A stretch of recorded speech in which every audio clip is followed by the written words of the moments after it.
All right, we're going to solve some quadratic equations using what's called the zero product property. I'm going to go into the real depth and then the why this works in class, but right now I'm going to give you some procedural stuff to, get an idea of what's going on so it makes more sense when you're actually in my classroom. Remember, we actually do things in class also.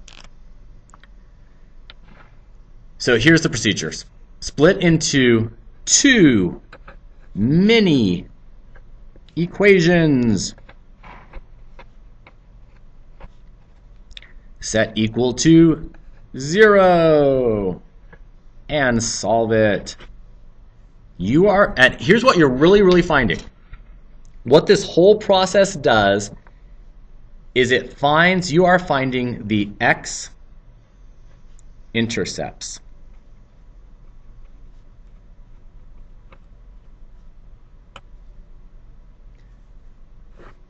The things we are working with are quadratics. Quadratics make parabolas. Parabolas have x-intercepts. Every number that we're going to get on these problems, we're going to be getting two numbers each time, are physical points on a graph. They're not random numbers. What they really are especially if we had a parabola going like this,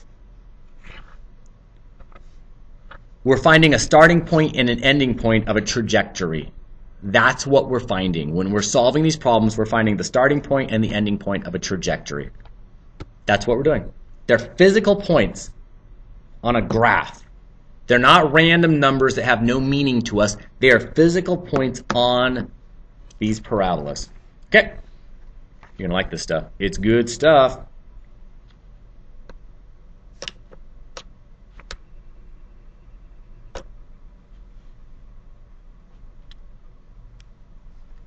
Split this into two mini equations and set them equal to 0. V plus 9 equals 0. 7v minus 4 equals 0. Solve these for v. Minus 9, minus 9, v equals negative 9. Plus 4,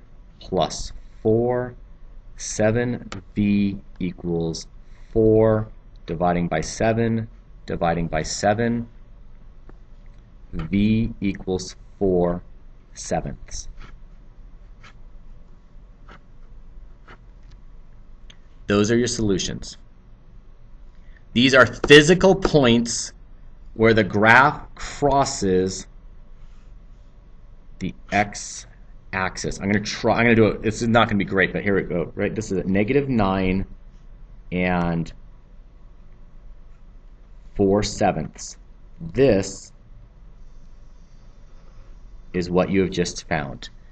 You found the x-intercept at negative 9, and you found that there's an x-intercept at 4/7. If you graph this equation, you'll get something like this with those 2 points. All right. Two mini equations, split it into two mini equations, set them equal to 0, solve them. Oh, I like this one. It's good. Okay.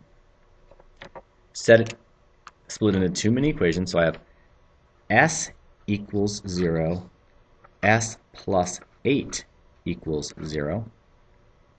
Well, this one's done. Minus 8, minus 8.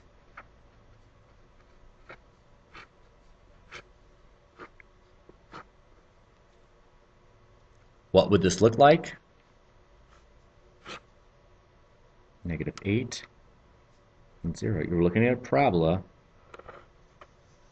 that does something like that. So right away, just by having these, I can get an idea about the parabola.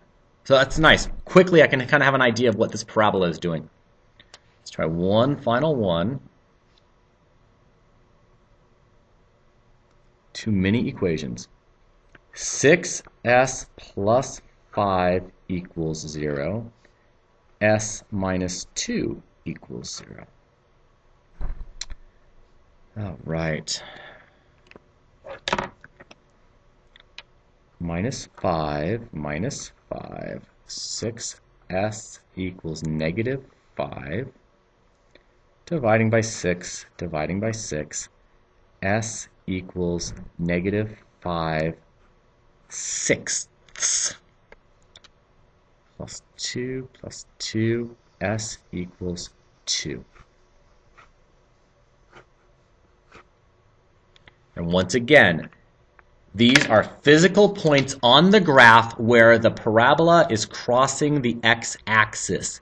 These 2 points are the x-intercepts of this equation. If I were to graph this, I would have intercepts at those 2 points.